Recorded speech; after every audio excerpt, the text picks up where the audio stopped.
Salut, bienvenue sur Livre et Science. Aujourd'hui, on parle de Dragon Ball et des fameuses capsules de Bulma qui permettent de miniaturiser des objets assez imposants comme des voitures ou des maisons.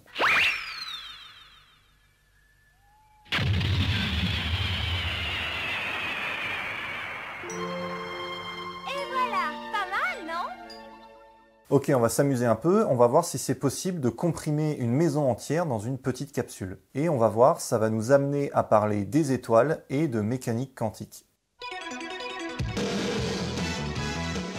On va commencer par calculer de combien a été comprimée la maison. Bon, Bulma, elle fait environ 1,50 m, donc la maison, elle fait 3 mètres, allez, 4 mètres de haut. J'ai pris une épaisseur de 30 cm pour les murs et le sol, et j'ai trouvé un volume de 75 mètres cubes. Je rajoute 5 mètres cubes de meubles, ce qui nous donne 80 mètres cubes à comprimer dans la capsule. À vue d'œil, les capsules font 4 cm de long, avec une section d'environ 1 cm de côté, et donc ça nous donne 4 cm3. Les 80 mètres cubes de la maison, si je veux convertir en centimètres cubes, il faut multiplier par 1 million, et donc ça fait 80 millions de centimètres cubes. Et on va supposer que quand la capsule s'ouvre, la forme de la maison se crée toute seule, et l'air vient remplir l'intérieur. Donc j'ai juste à prendre en compte les 80 mètres cubes. Conclusion, pour passer d'un volume de 80 millions de centimètres cubes à 4 cm3, il faut comprimer d'un facteur 20 millions. On va supposer que les murs sont en béton. Le béton, ça a une densité de 2,4. Ça veut dire que c'est 2,4 fois plus dense que l'eau. Et vous le savez, 1 litre d'eau, ça pèse 1 kg. Et il faut 1000 litres pour faire 1 mètre cube. Donc 1 mètre cube d'eau, ça pèse 1000 kg. On multiplie par 2,4. Le béton, c'est donc 2400 kg par mètre cube. Et cette densité, pour savoir ce qui se passe dans la capsule, il va falloir la multiplier par 20 millions. Là, vous le sentez venir, on va largement dépasser les matériaux les plus denses qu'on a sur Terre. Voilà un tableau avec différents matériaux et leur densité. Plus rigoureusement, c'est ce qu'on appelle la masse volumique, mesurée en kilogrammes par mètre cube. L'air, c'est 1,2, donc si vous prenez 1 mètre cube d'air, ça pèse 1,2 kg. Le liège, c'est 240, l'eau, c'est 1000, c'est pour ça que le liège flotte sur l'eau. Le béton, on l'a vu, c'est 2400, le plomb, c'est 11 000, donc 1 mètre cube de plomb, ça pèse 11 tonnes. Et le record, c'est l'osmium, qui est à 23 000 kg par mètre cube, donc une densité 10 fois plus grande que celle du béton. Et dans la capsule, si je multiplie les 2400 par 20 millions, je trouve 48 milliards de kilogrammes par mètre cube. Là, vous vous dites, c'est complètement délirant, ça n'existe pas. Eh bien si, ça existe quelque part dans l'univers, à l'intérieur des naines blanches. On en a déjà parlé sur la chaîne, quand les étoiles de masse moyenne n'ont plus de carburant, elles forment une nébuleuse planétaire. Les couches externes sont éjectées dans l'espace et le cœur de l'étoile s'effondre sur lui-même pour former un objet très compact, une naine blanche. Effectivement, tant qu'il y a de la fusion nucléaire dans le cœur de l'étoile, ça va engendrer une pression qui va contrebalancer la gravité, et quand la fusion s'arrête, la gravité comprime le cœur de l'étoile. Sauf que cette compression, elle finit par s'arrêter, la plupart du temps, on ne peut pas comprimer la matière autant qu'on veut. Au bout d'un moment, on atteint un nouvel équilibre entre la gravité et une pression qui, cette fois-ci, ne vient pas de la fusion. Et on va voir qu'il y a deux phénomènes qui sont à l'origine de cette nouvelle pression.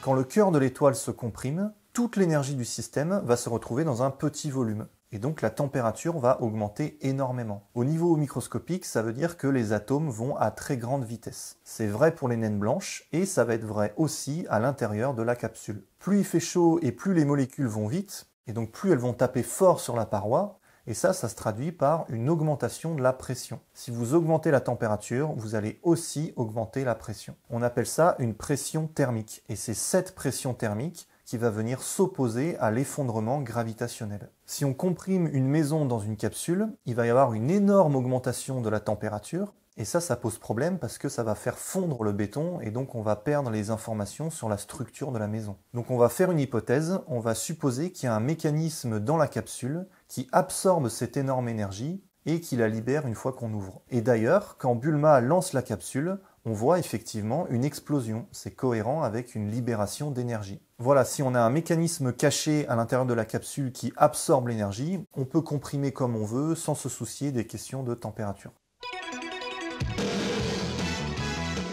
Quand vous comprimez, au bout d'un moment, les atomes sont tellement serrés les uns sur les autres que des phénomènes quantiques entrent en jeu. Si on prend deux électrons, ils sont tous les deux de charge négative, donc ils vont se repousser, les charges moins repoussent les charges moins, mais en plus de cette force électrique, il y a un phénomène quantique qu'on appelle le principe de Pauli et qui empêche la matière d'être comprimée au-delà d'une certaine limite. Pour comprendre ça, il faut regarder comment les électrons se comportent dans les atomes. Grâce à la mécanique quantique, on sait que les électrons sont répartis en couches autour du noyau, on appelle ça les couches électroniques. Par exemple, un atome de carbone, c'est un noyau formé de 6 protons et de 6 neutrons, et autour, on a 6 électrons. On l'a vu dans la vidéo sur le sabre laser, ces électrons sont répartis sur différents niveaux d'énergie, un peu comme si on devait remplir les étages d'un immeuble. Ceux qui ont fait de la chimie connaissent ça, on a d'abord la couche 1s proche du noyau, ensuite la couche 2s, la couche 2p, etc. Les étages du bas correspondent à de faibles niveaux d'énergie, et dans la nature, les systèmes ont tendance à aller là, vers les énergies faibles. Donc les électrons vont d'abord remplir la couche 1s, puis la couche 2s, puis la couche 2p, etc. Voilà, vous remplissez l'immeuble en commençant par les étages du bas. Sauf que le principe de Pauli nous dit que le nombre de places par étage est limité. Par exemple, sur la couche 1s, vous ne pouvez mettre que 2 électrons. Donc si les places sont déjà prises, les autres électrons vont devoir se mettre sur les niveaux supérieurs. Alors quel rapport avec la compression? Eh bien, quand vous comprimez la matière, vous forcez les atomes à se rapprocher, et donc vous mettez de plus en plus d'électrons au même endroit. Au lieu d'avoir des immeubles éloignés les uns des autres, vous n'avez plus qu'un seul immeuble, vous n'avez plus qu'un seul système. Et à cause du principe de Pauli, c'est impossible de mettre tous ces électrons au même étage. Si c'était le cas, on pourrait avoir une énergie aussi basse qu'on veut. Et c'est Freeman Dyson qui a montré que l'énergie ne peut pas descendre aussi bas qu'on veut à cause du principe de Pauli. Donc tant qu'il y a des électrons, vous ne pouvez pas comprimer la matière à l'infini. À grande échelle, ça se traduit par une pression supplémentaire, une pression quantique, en plus de la pression thermique. Après, si l'étoile est gigantesque, les électrons finissent par fusionner avec les protons, et donc là, le principe de Pauli ne s'applique plus, donc vous allez pouvoir comprimer encore plus et former des étoiles à neutrons ou des trous noirs. C'est bien la pression quantique due aux électrons qui empêche la naine blanche de s'effondrer encore plus en étoile à neutrons. Donc il y a une limite à la compression de la matière normale à cause du principe de Pauli, et si on calcule le rapport de compression associé à cette limite,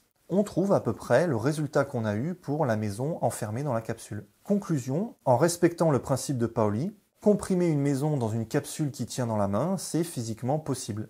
Après, technologiquement, c'est une autre question, bien sûr. On l'a vu, il faut un mécanisme pour absorber l'énergie et éviter que la température devienne extrême. Et puis, l'autre souci, c'est que le volume a diminué, ok, mais la masse, elle reste la même. Et donc, la petite capsule, elle pèse plusieurs tonnes, en fait. Voilà, il y aura sûrement d'autres vidéos sur Dragon Ball. On parlera de la téléportation et de la gravité artificielle. Donc, abonnez-vous si vous voulez voir ça. Si ça vous a plu, mettez un pouce vers le haut et partagez sur vos réseaux. Vous pouvez me soutenir sur Tipeee et vous pouvez me suivre sur Twitter et sur Instagram. C'est là-dessus que je vais récupérer les questions pour la prochaine FAQ qui va arriver bientôt. Allez, portez-vous bien.